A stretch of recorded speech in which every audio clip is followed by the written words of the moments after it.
Hello again, gamers. Welcome back to the Board Game Captain. I'm the Captain, and today I'm going to be reviewing and talking about and showing you how to play Angel Fury. So I want to start by giving a big thank you to Fricks Games, who sent me this review copy of Angel Fury to be able to play and check out and you do some content around. Thank you very much, Fricks Games. Before I get too into this, I do want to say I've got a ton of links in the description down below that you can check out at your leisure. There's a link to BoardGameCaptain.com, which is a great hub for all things Board Game Captain. There's also a link to my Teespring store, and there's a link to my Patreon if you're in a position to and would like to support the channel. So, Angel Fury was designed by Daniel Frixelius. I hope that's how you pronounce that name. I'm showing up there on the camera there.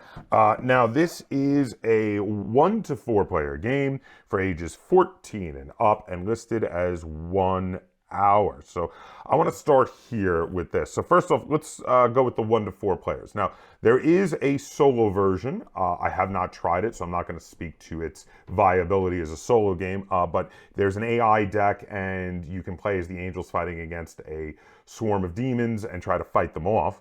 Now, the 2-player game feels like where this game is meant to be played, but there was a 4-player team game, which basically plays like a bigger version of the 2-player game, as well as a 3-player game where it's a 2 versus 1. There's different boards for all these, different scenarios for all of these, so they seem totally viable, though it does feel to me like this is a 2-player war strategy game that they came up with some alternate ways to play it at other players' counts, which is fine because it's almost impossible to do player elimination in this. You have so many units on the board. So generally speaking, everyone's going to be there to the end because rather than win by killing your opponent, you win by controlling a control point and getting a certain number of points. In the case of this game, first player or team to 7 points wins. So that probably will work just fine regardless of player count. Now, for the ages 14 and up, I'm going to thoroughly agree with this. Now, this is not a super heavy game. This is on the heavier weight of middleweight games, or maybe on the lighter weight of heavy games. But I think really it's more of like a heavy-ish middleweight game. So 14 and up is actually a pretty decent estimate for this. As for the 1 hour, this is a lying liar that lies. This game does not come in under an hour. Does not play at an average of an hour. This is more of a probably 2+ hour game. I would say with 2 players, you can get it in around 2 hours. With practice, your first game might be a little bit longer. But with more players, it's going to be more. It's going to be longer. There's going to be a lot more going on, a lot more moves you have to think about. And this is the sort of game that could lend itself to analysis paralysis. So that 1 hour mark is just not accurate. So I do have to call attention to that. All right, so I'm going to open up the box and show you what comes in the box when you buy a copy of Angel Fury. Now, FYI, they also sent us their promo card pack, which is available on their store. So that's included in here as well. So that includes some extra characters and some extra cards. But so just in case anyone notices that, and I will mention it again right before we go to the tutorial. So first thing I want to talk about is that the insert in here is great. You have a place for everything. I'm going to show it again once I pull out all the things that are on the top of the insert here. So the first thing we have is the rule book. Now, the rule book is great. You have a little comic book in the front. The comic book's a little cheesy in its storyline, but it at least sets you up for the for what is going on here. You've got a very well done rule book with lots of big illustrations and diagrams to really help you learn how to play. The rule book feels a little heavy in how big it is, but that's because they want to give you lots of examples to everything and really properly teach you how to play this game. So I don't really have any complaints with the rulebook. There's also lots of little asides about the biblical inspiration behind this game. Before I go any further, I do want to address the elephant in the room. So they're definitely, the designer of this game definitely was a very religious Christian individual. They don't beat you over the head with it. They don't try to make the rulebook a conversion tool to make you convert. I did want to review this being that I am not religious, and even when I was a child and my family was religious, we weren't Christian. We were other than. So I wanted to see, can someone with my particular background and mindset enjoy this game that is very much based on Christian mythology, even though that is still a current religion. So I'm going to be talking about that during the review portion at the end of this video. But as the rulebook goes, the rulebook is very well done, and I have no complaints about it. And I did occasionally find myself interested in learning about some of the sources of why they made things the way they were to represent thematically things from either Christian folklore or the Bible itself, because not all of the things about, you know, demons and angels actually come from the Bible. A lot of it's from medieval folklore and whatnot, things, and also medieval literature like Paradise Lost or Dante's Divine Comedy, for instance. A lot of what we take for canon, if you will, in this sort of universe actually comes from later written medieval fiction. So moving along, the next thing we have is some boards. Now these are boards you can draft cards from. These are very nice and functional. They have a little cheat sheet on here, which reminds you how to remove cards from the board to get new cards out. I like that a lot. Then we have the personal player boards. Now for the personal player boards, we have 4 of them, so you can play up to a 4-player game. The angel side have a yellow and a white one, while the demon side have a red and a black player board. And again, these, like those drafting boards, have a little cheat sheet on them for certain things. They remind you that how many gems it costs to upgrade your command right there. It says 5, and also how many gems to upgrade your hand size, again, 5, which is very good. We have this tiny little scoring board. This is to put your little soul points on for your battle over the soul, which is really interesting. And then we have 2 boards. Now there is a huge board that is one-sided. This huge board, I'm going to unfold it here because you will not be seeing this during the tutorial. We're going to be playing on one of the smaller boards. Is really beautiful. This is a really nicely done board. And one of the things I really like about these boards is they have cheat sheets on the board that tell you for the setup what pieces to put in each area. You see those little squares in the corners of some of those spaces there. That is what that's for. That really aids in setup a lot. I love that they did that. I think that is great.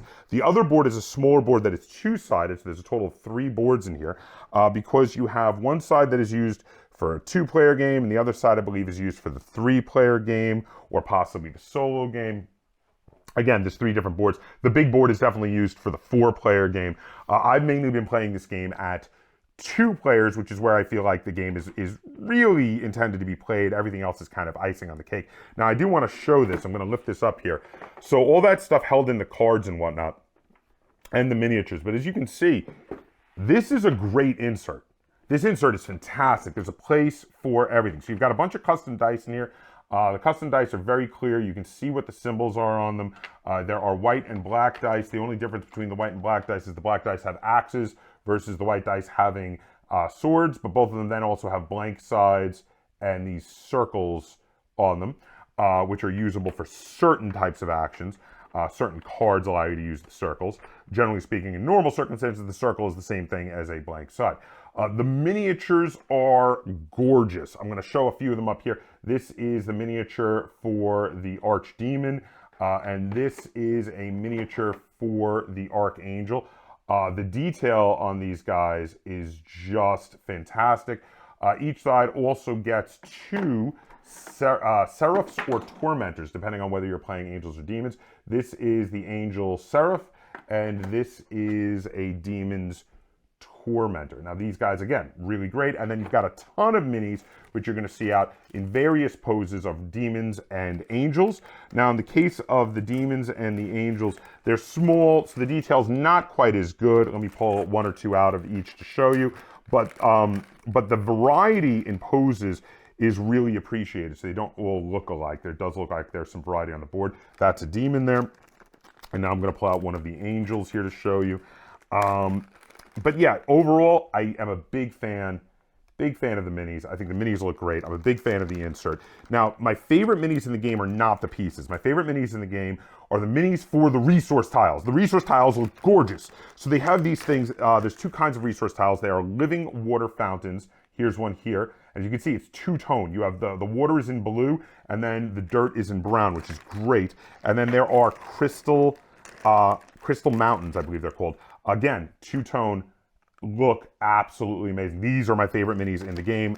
Super awesome. In addition, we have a bunch of crystals. We've got the units in 4 colors, and then we've got cards. So for the cards, and again, some of these are from the little booster pack, the promo cards booster pack, but you've got a ton of different archangels to choose from and a ton of different demons to choose from for your main characters. The artwork on all of these is gorgeous. The iconography is clear and easy to understand, and I like that. I like that a lot. And then the main play cards similarly have nice artwork, clear iconography. Yeah, overall really good. The backs have the cover illustration on them for these kinds of cards. But yeah, overall, it's either like you have a really nice illustration with some little clear iconography below, or in some cases, if it needs more space to explain, it might just be all iconography, but that is the more important part of the card in my opinion, so that doesn't bother me at all.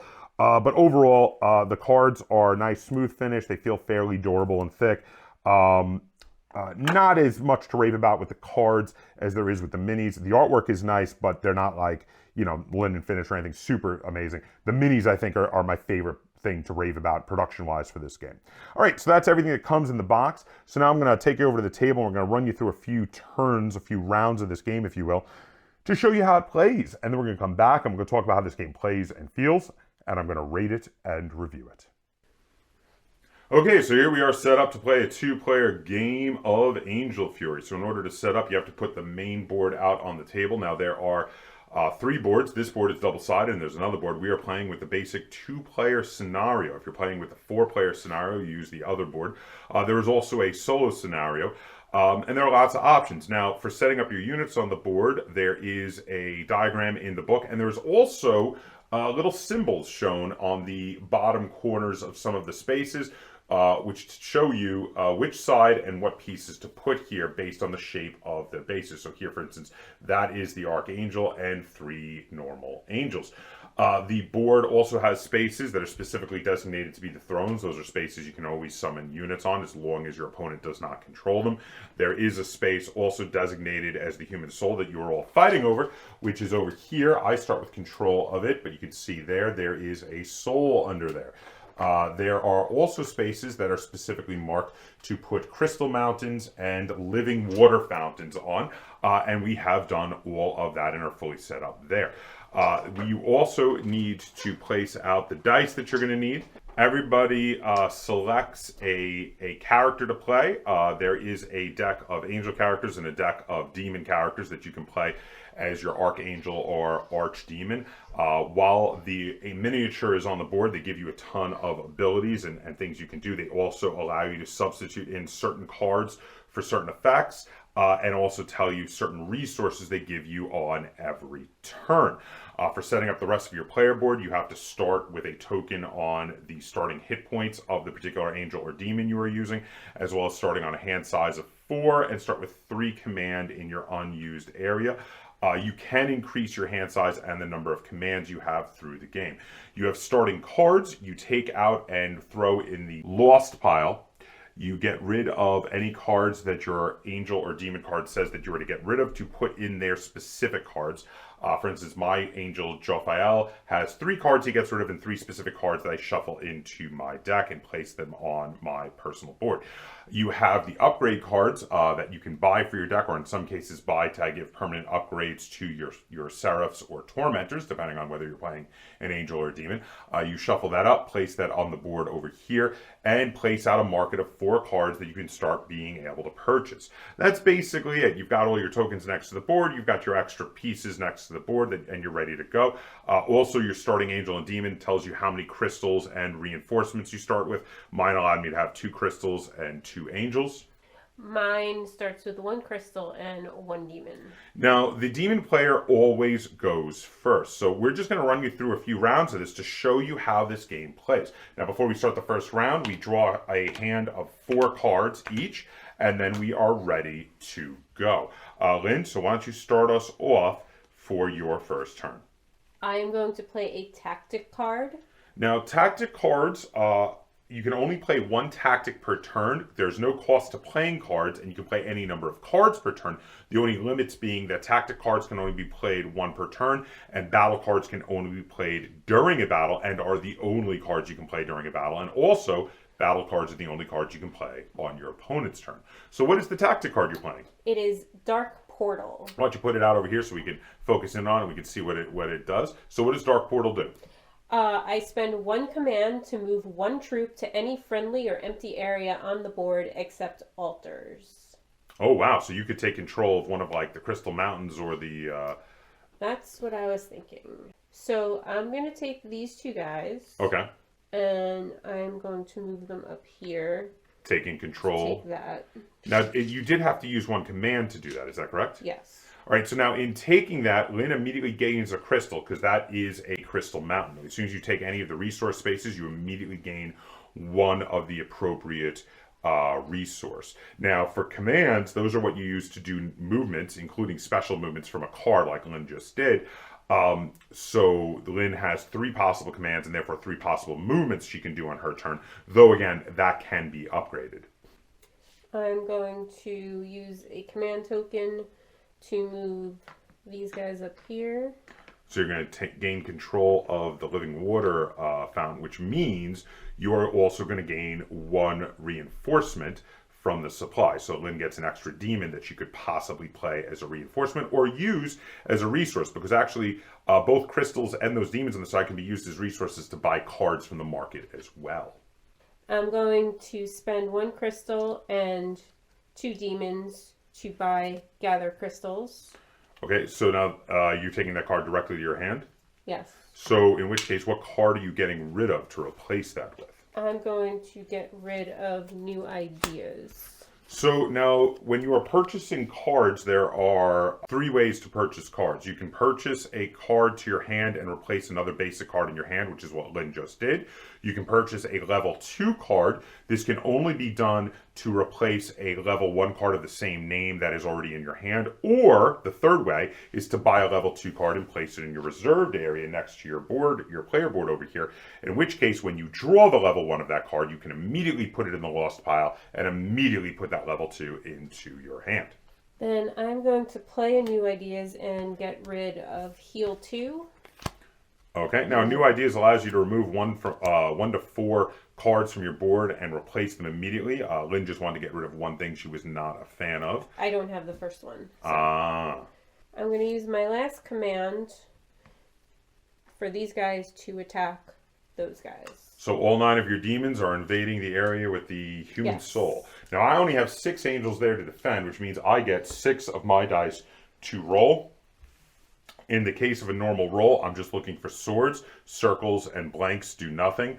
While Lynn has 9 dice she gets to roll, and the black dice have axes instead of swords. So unless anyone plays any battle cards, which we can play after we roll, that's what we're looking for. Swords and axes. Now I got 4 swords. I got 5 axes. Whoa! But 4 is not bad for 6 dice, I gotta tell you. That's actually a pretty good roll. That said, that is going to wipe out all but 1 of my angels there. I'm going to be down to a single angel, at which point we have to decide if we want to retreat. Now, the thing is, if I retreat, there's no space for this angel to go back here, so he would be just destroyed anyway. So he's going to fight to the last. Now, I only have 1 die, and I know Lynn's not retreating with 5 guys left, right? No. So I'm going to roll my 1 die. It's a miss. I got 2 axes. So my angel is destroyed, meaning that Lynn can take the space with the human soul, and she has to move all the guys she was trying to move into that space in there. Now, if all the guys could not fit for some reason, a good case of that is when you're attacking a space that already has space taken up by, say, a crystal mountain or a living water fountain, then they have to retreat 1 space back. And you better have some open space for them to go there again, or they would be destroyed. Now, is that going to be it? I'm going to play 1 more card. Oh, go ahead. I can gain 1 demon to 3 different areas I control. And what is that card called? It is called Swarm. Oh, great card. I'm guessing, yes, you're getting reinforcements there. I figured that was happening. Oh, reinforcements in the Crystal Mountain you just took. And there's the other Crystal Mountain over there. I don't I don't own it. I don't command it. Oh, you don't? Oh, my mistake. It has to be areas you control. It has to be areas you control. Okay, fair enough. I figure right there. Okay, and the last card, are you holding it or are you going to discard it? I'm going to hold it. Okay, so are you going to be moving on to your resource phase? I am. All right, take us through your resource phase, Lynn. So I control the soul, so I get 1 soul point. Now I'm going to pull this out to show. There's this little board. Could not quite fit it in camera because there's so much here. Lynn put 1 token on her side of the board. First person to 7 tokens win, and that's how you win the game of Angel Fury. Now I get income from my archdemon. He gives me 1 crystal. Nice. 1 demon. Nice. And he gets +1 life, but he is still at full life. Okay. And then income from my resource areas. You got a lot. So I control 1, 2, 3 living pools. So that gets you 3 demons. 3 demons and 2 crystals. Yes, you get 2 crystals. Very nice. That's you got quite a bit there. That was well done. And then I draw up to 4. So again, you gain crystals and reinforcements for the living pools and crystal mountains, both when you take them and during your resource phase for all the ones you currently control. So that is it for your turn? Yes. All right, so pass me the 1 cheat sheet on the back of the rule book, and it is my turn. So let's see. So for my turn, for my first movement, I'm going to take one of my command tokens, move it to my used area, and I'm going to move a bunch of angels from here up into this crystal area, taking this crystal mountain because I really need some crystals. I'm going to fill it up to the brim, only leaving behind the number of angels that would not fit. In this case, 4 angels would not fit in with that crystal mountain. Now that immediately gets me 1 crystal. Then for my second move, I'm going to play the card Cavalry. Now, Cavalry allows me to move 2 steps with a troop of angels. So I'm going to discard this card. I'm going to take these 9, and I'm going to go 1, 2, and attack this crystal mountain that Lynn has 3 guys in, which means I will get my full 9 dice, and Lynn will get her, specifically her 3 dice to defend. Now, Cavalry is a tactic card, so that is the only tactic card I will be playing this round. All right, we're looking for swords and axes. 2 axes. Oh, that was a pretty good roll for 3 dice. I got 3 misses, but I have enough swords to wipe out your guys there. So I'm going to lose 2 angels, and then I will move all of my guys into this area. Now, so a couple of them cannot fit, so they have to retreat back towards my side of the table. So they will go into this area where there is space for them, and that is fine. They did not retreat from the battle. They retreated from not being able to fit in that space. So that is it for that move and combat. And that one gets me another crystal as well. So now I'm up to 4 crystals. So now I'm going to play the card Learning, which allows me to reduce the cost of the next card I purchased by 1 resource. I'm going to reduce it by 1 crystal. And I'm going to pay my 4 crystals I just purchased to get Blinding Light 2, which normally costs 5, and I'm going to replace the Blinding Light 1 that is in my hand. So the Blinding Light 1 gets put in the lost pile. And I immediately flip up a new card, which is a Flaming Sword 2. I'm going to discard my heal card because I do not need it. I'm going to keep that Blinding Light 2 in my hand. And then as my third movement for my third command here, I am going to attack with all 9 of these angels at these 6 demons that are holding the soul point. So this is an exact reverse of the combat that just happened on Lynn's turn. Again, I'm not playing anything special at the moment, but I only got 4 hits. I got 3 hits. Well, that's a really good job on your side. That said, though, you are down to only 2 demons. I am definitely not retreating from this fight. I'm going to retreat. So Lynn will fall back to save the lives of her demons, which means that I will get to go in and take control of the soul space. So I'm going to place all of my guys there. Okay, so I'm going to move to my resource phase. Now, during my resource phase, I get my first soul point, which is now means the game is 1-1. Again, you gain a soul point for controlling the soul space or your opponent's altar. If you manage to control your opponent's altar, you also will get a soul point from that, which is why there is a capability to possibly get 2 soul points in 1 round. if you are really, really winning hardcore. Next, I take the income from my Archangel, which gives me 1 crystal, 1 reinforcement, so I get 1 angel over here for my reinforcements, and he has the ability to heal himself 1 point. And then I get the income from the living water fountains and the crystal mountains that I control. I currently control 2 living water fountains, which gets me 2 more angels recruits, and I control 3 crystal mountains, which gets me 3 crystals, which is really good, and that will very much help me on the next round. Before we get going with Lynn's turn 2, I forgot to mention I reset all of my tokens to the unused area, and I fill my hand up to its current max size of 4 cards by dealing out 3 more cards to my hand. Okay, Lynn, take us through your turn 2. I'm going to play a tactic called Locust Tide. Ooh, what's that do? That sounds horrid. 2 troops become cavalry. 2 troops? 2 troops. For this round? But they must retreat after the first round of battle, even if they win, and even if the opponent retreats first. So it allows 2 of your troops to move up to 2 spaces instead of 1, but then they must retreat. Yes. Okay, this is going to be interesting, especially since you've only got 3 possible movements. What are you going to do with that?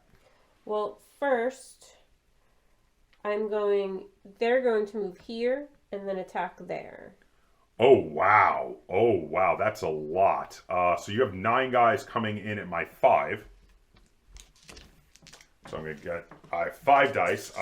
Let's see, I'm looking for battle cards in my hand. I don't got anything.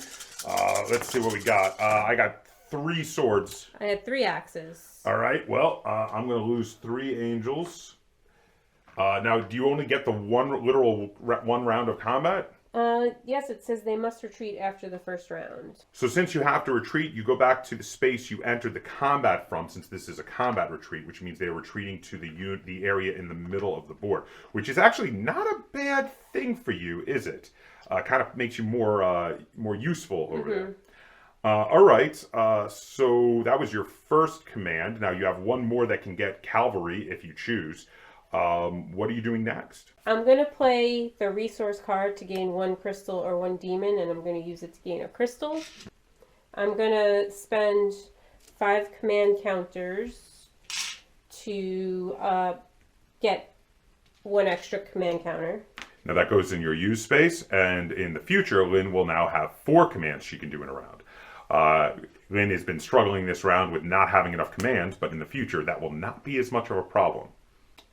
I'm going to play Flexibility, which lets me trade 2 resources of 1 kind for 2 of the other kind. So I'm going to trade 2 demons for 2 crystals. Okay. And then I'm going to spend 2 crystals and 1 demon to buy Coordinator for my Tormentor. Now, what does Coordinator do? Coordinator says deploy up to 2 demons from your reinforcements to a controlled area adjacent or diagonal from your Tormentor. Wow. Are you going to use that immediately with that demon you have waiting to be deployed? I am going to deploy right there. Because that is adjacent to the Tormentor who is behind him. Now you've still got 2 moves left and 1 card. So what are you going to be doing? I want to move Apollyon up. Is he taking his retinue with him there? Yes. Yes. Okay. And his ability is once per turn, he can destroy 1 angel in an area adjacent or diagonal from him. Are you taking out one of my angels on the soul? Guys, I thought you might be. So these guys are going to attack the crystal space. All right, so I've only got 5 guys there. I'm going to get 5 dice to defend. I rolled high though. I got 4 swords. I got a lot. Did you get more than 5? I got 7. Okay, so my angels are wiped out, but they take 4 of your guys with me, which is not bad at all, considering. However, that leaves you just enough guys to fully fill that Crystal Mountain space, which of course you get a free crystal for taking. Here you go. Now, are you going to be using that card, or is that it for your round? Or you can also discard it, of course. No, I'm keeping it, and that's it for my round. Okay, so I don't control the soul. Nope. My income, I get a crystal, a dude, and a health, but I'm still at full health. Yes, go on. For from my income from resources, I get 1, 2, 3 demons. And you have... And 2 two crystals. crystals, yes. 2 crystals. And then I draw new cards. And is that it for your turn then? Yes. All right, pass me the cheat sheet. All right, so for the start of my turn now, I'm going to summon up these angels. Now, once they're in my reinforcements here, they can be summoned up for free, either on my throne space or any space with a seraph. So I'm going to summon them up with my seraph here. I'm going to use one command to move them and the seraph all forward one space into this space here adjacent to the soul, because I do have a feeling I'm going to need some backup there momentarily. Unfortunately, I wasn't able to get them all the way to the soul to fully fill it back up again, but they are in position and there are demons surrounding me there, so I know I'm going to need some help. Next, I'm going to play the Reinforce level 1 card, which allows me to gain 1 angel to an area I control, and that angel may not move this turn. Now, when it says gain, that means you gain it from the supply, not from angels you already have in your reinforcements. So I'm going to place that in to help reinforce my angels that are controlling the human soul. I'm going to play Blinding Light 2. It says choose up to 4 demons in an area adjacent or diagonal to an area I control. All those demons must retreat. I'm going to choose 4 of the demons right here. Now, since they have to retreat 1 space backwards for a standard retreat, not a retreat from combat, they will not have room there, which means they are instantly destroyed. I'm going to play Resource, which lets me gain 1 angel. Now, I don't get to place this one on the board because I just gain it, so it goes into my reserve here. And I'm going to play Jophiel's Call, which allows me to gain 1 angel for each living water fountain I control. That is 2. I have 2 living water fountains, so I gain 2 more angels to my reserve over here. I still have 2 movement actions I have not taken. So the first one I'm going to take, I'm going to move 3 angels up from this space here, the living water fountain, to reinforce my crystal mountain there. Then I am going to summon up 3 angels into this Seraph's location, and I'm going to spend my last one to move in and take control of this living water fountain, which gets me a bonus angel and a combination of effects there. That is going to be it for my turn. I did not declare any fights. I'm just preparing for the coming fights and trying to reinforce my position. Now I'm going to move into my resource phase where I get 1 more point, 1 more soul token, because I am still controlling the soul space. Then I get 1 angel and 1 crystal from my Archangel's resources. And because I currently control 2 living water fountains, I get 2 more angels. And because I currently control 2 crystal mountains, I get 2 more crystals. So that is going to be it. Then I reset all of my tokens and I draw my full hand of 4 cards. And then it will be Lynn's turn. Okay, I'm going to deploy 2 demons here. Because of your coordinator ability, yes. Which allows you to deploy next to a tormentor for 2 of your demons. Mm-hmm. Are the other ones you're holding on to, or are you going to be deploying them as well? I'm unsure. Okay. Then I'm going to play Learning, which is the next card you buy, costs 1 less resource. Mm-hmm. So I'm only going to pay 2 demons to get the Merciless. Oh. What does that upgrade give you? It says spend 1 command and destroy 1 demon in your tormentor area to destroy up to 2 angels in an adjacent area. That's a very powerful ability. I'm going to move this tormentor forward. Is he going to take 1 of those demons with him to fill up that space? Might as well. Mm-hmm. And then I'm going to do the Merciless, spend a command token, destroy 1 of the demons to destroy 2 of them. Oh, wow. Yes. And then Apollyon's once per turn ability is to destroy an angel. I'm down to 3. Okay, and I'm going to play a tactic card. Mm-hmm. Brutal Assault. Play before battle. Your circles add 1 damage each. Oh, wow. Apollyon and his 3 demons are going to attack them because he can move twice. Yes, your Archangel and Archdemon always can move twice like Calvary. So along with everyone who's with them. So you are going to have 9 dice because the Archdemon gets 6 dice when he fights and has hit points equal to what's currently tracked on your board. I only have 3 angels, which means I only have 3 dice I'm going to get to use. Now you get to count your circles, which means, well, you got an extra damage 6. there. I've got no battle cards I can play to back me up here. Do you? No. Or are you probably good? Your 6 is going to do enough to kill me. I'm going to do 2 damage to you. Now, you can take that on your demon, which is going to get, like, he's going to get 1 life back at the end of the round anyway. And that way it saves the lives of your littler demons. And you take the soul. So what else are you going to do for the rest of your round? I'm going to spend 3 crystals. And I'm going to buy War Axe 2. I'm going to put it in my reserve, though. Okay, so you don't have the War Axe 1 in your hand yet. Yes. Got it. I'm going to shoot these guys over here. Okay, interesting. I'm going to spend my last command and kill one of the demons to kill 2 angels in that area. Oh, can you do that anytime? Oh, it's because it's commands, right? Yeah. Sorry, is this area? Mm-hmm. All right. Ouch. So, and you've weakened my position there. Now, is that going to be it for your main phase there? Yes. All right. So, you get the idea here. This is how you play a game of Angel Fury. Now, of course, Lynn would move into her resource phase, and now she would get another point towards winning the game because she is controlling the soul space. She would also gain a lot of resources, and more than she had already on previous rounds, because she is also controlling 2 of the 3 spaces in the center row here for the resource spaces. But, you know, it might come back on my next turn. On my next turn, I might pay to start upgrading my hand size and start being able to get more cards on following turns and turn it around and summon lots of guys. After all, I already was summoning guys and starting to move them forward. I also haven't been able to buy any Seraph abilities yet, while Lynn has bought 2 Tormentor abilities. So it's really upgraded her Tormentors for combat capabilities as well as killing people from afar, which they have been doing. Now, as you saw there, the Archangel and Archdemon both get to have a number of attack dice based on the number of spaces they take up. Since they take up 6 spaces, they use 6 dice.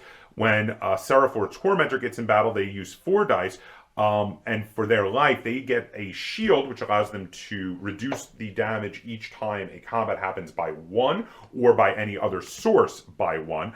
But then they themselves actually only have 1 life. They only take 1 wound to kill. So they are risky to put into combat unless you have some really cool combat upgrades on them. But you play until someone manages to amass 7 soul points, at which point they win the game of Angel Fury. So now we're going to head back over. I'm going to talk about how this game plays and feels, and I'm going to rate it and review it. Okay, welcome back. So that was how you play a game of Angel Fury. There's a lot to talk about here, both positive and negative. Plus, again, now, like I said in the intro, I'm going to be addressing the elephant in the room. All right, so first off, the elephant in the room. Is there enough positive here? Is this a proper gamery game enough that someone who is not a subscriber to said religion that this game is based on can enjoy it? And the answer is yes. There definitely is. I did not feel like the game was trying to convert me, and I did not feel like this was just, you know, a cash grab thrown out to try to get religious people to buy this game. There's a solid game here. There's a lot going on, and it's interesting. I love the control points. Oh, I'm getting ahead of myself. Hold on, let me pull back. All right, so, but yes, I do feel like if you are other than Christian, you can still enjoy this game quite a bit, because I did enjoy this game quite a bit. All right, so I want to talk about negatives first, then I'm going to talk about positives before I give my final rating for Angel Fury. So first negative I have for this game is that it can overstay its welcome a little bit. Now, the 7 points for victory, I think, was a little too much. I think they should have pulled it back to 5. Now, I know why they made it 7. It's a symbolic thing. It's a biblical reference, 7 being a holy number or some such. But the thing is, that decision has no basis on the actual gameplay mechanics. And I feel like, number one, you should go towards the game being fun. And they should have shortened it. It should have been brought down to 5, because I feel like once you pass about 6 turns, you start to be like, okay, maybe this game's going a little too long. Combat's starting to get a bit repetitive. So, but that's one of the easiest things in the world, the house rule. You can just be like, yeah, we're just going to play to 5 points. So easy to do. So not a huge negative. Another minor negative is, and it's just sort of the nature of the beast with a game like this, setup and breakdown time is going to be a factor. It's not the worst thing in the world. It does get a little harder and a little worse if you're playing 4 players, because there's a ton of minis to put out on the board. But there is a fair amount of setup and breakdown time. I did want to address that.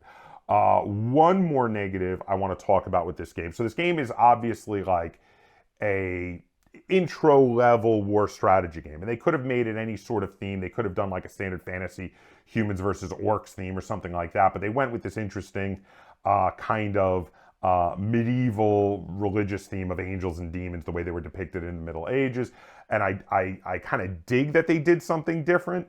So that is kind of interesting, but it's done as a fairly light war strategy game, which I'm going to get into. There's a positive for this, but on a negative side, if you are a heavy war strategy gamer, if you are one of the people who plays all your games on hex maps, you might find this a bit too light for your taste. Generally speaking, people who play heavy war strategy games, people who are into things like Advanced Squad Leader or Battle Tech or Hannibal and Hamilcar, Rome versus Carthage, things like that, this might be too light for you. You might play this and be like, ooh, I really, it's good, but I really wish there was more. I wish there was more depth to the rules.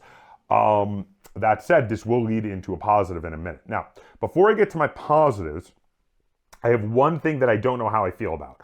It's this very strange mechanic that's in here, and I feel positive in some ways and negative in others, so I wanted to put it in the middle between the positives and the negatives. And it is the fact that when on your personal deck, which always remains at 12 cards, when you run out of cards in the deck, you do not reshuffle the discard pile. You pick it up and just place it down. So there's some really good things about this and some really bad things about this. One of the good things is that there are some cards that work really well together, and if you're always using them together, they're always going to be with each other when they come up again, and that's really cool and that's interesting. Also, if you're pretty good at card counting, now granted there's not a huge number of cards to count, it's only a 12 card deck, that can be really good for you. You can be like, oh, I know this is coming up next because I always play this after this, and it's going to be coming up in the deck next. On the negative side, if you're not good at card counting, this can be a real imbalance for you, especially if your opponent is good at card counting. And not everybody is good at card counting. So you could be like, gee, I have no idea what's coming up next, but my opponent sure seems to know what's coming up next for them. They're excited for their next draw. And that can be a bit of an issue. So I'm not really sure how I feel about it. I'm used to deck building elements in games, and this definitely has a deck building element. I'm used to them saying when your deck runs out, you reshuffle the discard, and that's just the norm that I'm used to seeing. Not having that is strange. I think I would have to actually play this a lot more to figure out whether I'm more positive or more negative on it. Right now, I feel kind of split. I feel like I'm somewhat negative and somewhat positive about this rule. It's odd, and I don't fully know how I feel about it. Okay, so that's it for anything that has any negative in it. Now moving on to the positives. So the first big positive, again, the insert is great. The production is amazing. The miniatures look fantastic. There's a place for everything in the insert. The artwork on the cards is great.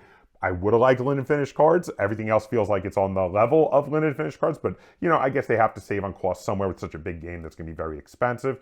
So all of that, very well done. Very well done in that. The game mechanics make this a really good, and this is where I was saying before that it being a bit light compared to other war strategy games, kind of being on the heavier end of middleweight, could be a problem for people who are heavy war gamers.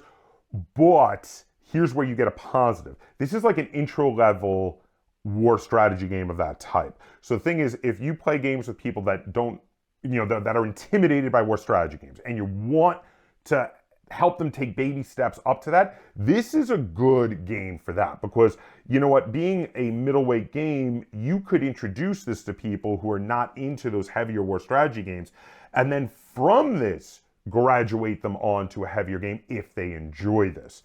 And that's kind of cool. I like that this works as a stepping stone. It can, and that is really good. My next big positive that I have is a lot of the boards out here have these little bits of cheat sheet information on them to remind you how much it costs to upgrade your hand size, how much it costs to upgrade your number of command counters, how much it costs to remove cards from the draft board. I like that a lot. I like that they're all over. Everything is self-explanatory. Everything is very easy to understand. I would have liked two big cheat sheets. They only have one on the back of the book. It would have been nice to have a second big cheat sheet. But other than that, everything else in the small way being out on the boards is great. That is really good. I like that they do that. Also, the mechanics in general are quite good and enjoyable. I do like that they threw like deck building into a war strategy game, which is an interesting mechanic to add, to not make it just about the dice rolls. Because the combats themselves, the dice rolls, like I said before, can make it overstay its welcome, as each turn feels a little samey. As like, I attack you, you attack me, we grab a bunch of dice, we roll dice. Now, sometimes you get special abilities that can change those. There are cards that you can play that allow you to use the circles as well as the swords to do extra damage. There's some upgrades that allow you to get extra damage automatically. There's one of the angels that automatically gets a wound on their enemy whenever the archangel is involved in that fight. I think that's Archangel Michael just gets that, which is really cool. So there's a lot of stuff you can do to change it up a little bit, but overall, the combats start to feel a little samey from turn to turn. So it is interesting to throw in this different mechanic of the deck building, which can mix it up a little bit, can change it up a little bit.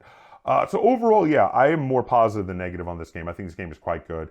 And if anything I talked about sounds like fun, I would recommend this game to you. It is a fairly expensive game, but I do think if you enjoy these sort of war strategy games and want a lighter intro level sort of war strategy game to help introduce other people to it, it could be highly worth it to add it to your collection. Now, one thing I do want to mention, the promo card pack, which is currently available on Fricks Games' website. If you're going to buy Angel Fury, I think this is an auto include. It greatly increases your variety of asymmetrical characters that you can play. And by the way, I didn't mention it before, but big plus for me on the asymmetrical different angels and demons, the different archdemons and archangels. They are really cool. And like after playing a couple times, Lynn and I were looking through all of them and being like, oh, we got to try this out at some point. We got to try this one out at some point because they have really interesting abilities. And I like that. I like the asymmetrical abilities. It recommends for the way to do it is you shuffle them up, deal 2 cards to each player, and they pick one and be that one. But you know what? At some point, you're going to want to be looking through them and be like, oh, I've never gotten to be Beelzebub. I want to be Beelzebub. And you're going to pull him out and play as him. So, which by the way, he is really interesting. He's in the promo pack. The thing is, the base game only comes with like 4 archangels and 4 archdemons. The promo pack like more than doubles that. Like it has a bunch more guys in it, which is really good. It also has more cards that you can add to the drafting decks, and even level 3 cards. There's some level 3 cards you can add in there, which is really interesting and cool. So I do want to say, I think the promo card pack is an auto include. If you're going to get this, also get the promo card pack. It very much increases the enjoyability of the game. All right, so now time for rating. I'm going to give Angel Fury 7.5 stars out of 10. This is a solidly fun game. I thoroughly enjoy it.